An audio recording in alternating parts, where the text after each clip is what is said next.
3 साल बाद वो जो 11-11 दिन इकट्ठे होते हैं तो उसको जमा करके एक बार एक महीना जोड़ दिया जाता है 3 साल बाद कैलेंडर में। क्योंकि ये अधिक है 12 से तो इसको अधिक मास कहते हैं। कई लोग इसको कहते हैं मल मास। अब मल मास क्यों कहते हैं? मल का मतलब होता है जिंदगी खराब, शुभ नहीं है जो। अब शुभ और अशुभ समय या गणना मूवमेंट तो बराबर हो रहा है ना प्रकृति में। तो क्या है कि 12 महीने में वो शुभ है और 1 महीने में अशुभ हो गया? क्या क्या निर्धारित करता है इस चीज को? एक और बात बताएं। सूर्य जो मूव करता है, पूरा देखिए प्लैनेटरी सिस्टम, पूरा सोलर सिस्टम मूव करता है, लेकिन हम लोग के हिसाब से सूर्य स्थिर है और प्लैनेट्स मूव करते हैं। जितने शुक्र बुध और जितने भी ग्रह हैं सब मूव करते हैं। तो जब ये ग्रह एक साल में, 1 महीने में एक जगह से दूसरी जगह स्थित हो जाते हैं, फिर आगे बढ़ते हैं, सूरज की जो किरणें हैं वो सब में समान रूप से तो नहीं रहेंगी। अगर तुम सामने आ गई तो तुम्हें गर्मी ज्यादा लगेगी, तुम घूम के यहाँ पीछे आ गई तो तुमको कम लगेगी, तुम इधर आ गई तो अगले एंगल पे लगेगी। तो स्वाभाविक है ना जहाँ जिसमें।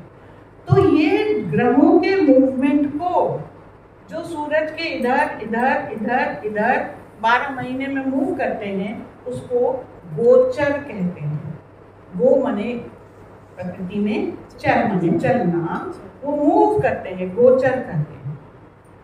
अब वो एक जगह यहाँ गोचर किया उसमें, जैसे ये बैठी, ये गोचर सूरज का यहाँ है, और अब ये ग्रह तो निकल गया, अब वो वाला यहाँ आ गया। तो जब सूरज इस वाले ग्रह से हट के इस वाले ग्रह पे आया, सूरज हट के वहां नहीं गया, वो ग्रह उसके सामने, मतलब उस जगह पे आया, इस ग्रह से हट के इस ग्रह में ट्रांसफॉर्मेशन को, चेंज को, हट जाने का हिंदी शब्द है संक्रांति। संक्रांति का मतलब होता है एक जगह से दूसरे गोचर में, एक गोचर से दूसरे गोचर में जाना। मल मास जो होता है उसमें पूरे महीने से ज्यादा कोई मूवमेंट नहीं होता इस ग्रह से उस ग्रह का। तो सूरज में संक्रांति पड़ती ही नहीं। जब सूरज में संक्रांति ही नहीं पड़ेगी तो ये माना जाता है कि सूरज एकदम स्थिर हो गया और एक जगह स्थापित हो गया। कोई नया जो उसमें एक नया पैदावार होनी चाहिए वो नहीं हुई, तो इसलिए उसको बहुत शुभ नहीं मानते।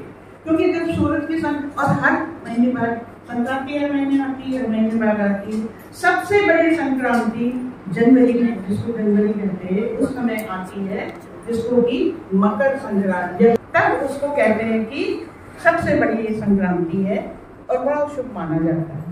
लेकिन ये जो अधिक मास है जब भी पड़ता है वो साल में, उस समय सूर्य की कोई संक्रांति होती ही नहीं। एक ये कहानी है कि जब अधिक मास को ये पता चला कि हर महीने का देवता होता है, माने जो उसके संरक्षण करता है, जिसके की गुण उसमें आते हैं। देखिए हर मास का एक गुण आपके अंदर आता है। वर्षा ऋतु होती है तो आप में उनके जो देवता है वो हर मनुष्य में वो फीलिंग डाल देते हैं। आपका दिल करता है, आपको पानी अच्छा लगने लगता है, इस तरह की चीजें स्वाभाविक वो प्रकृति करती है, उसमें आप कोई तारीफ नहीं है।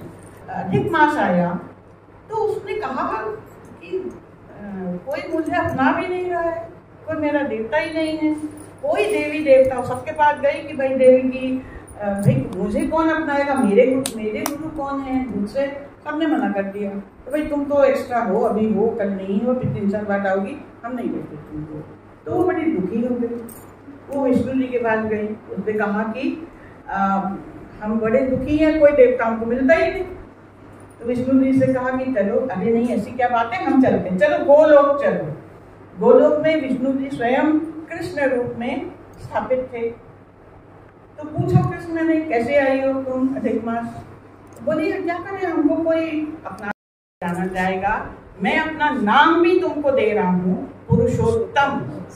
तब से अधिक मास का नाम पुरुषोत्तम मास हो गया। तो आप लोग भी ध्यान रखिए, मल मास मत बोला करिए, पुरुषोत्तम मास बोलिए, क्योंकि श्री कृष्ण ने अपना लिया उसको। और ये भी कहा कि मैं अपना रहा हूँ, अपने सारे गुण तुम में स्थापित कर रहा हूँ। जिसको मेरी भक्ति प्राप्त करनी है वो तुम्हारे समय में मेरी पूजा करेगा।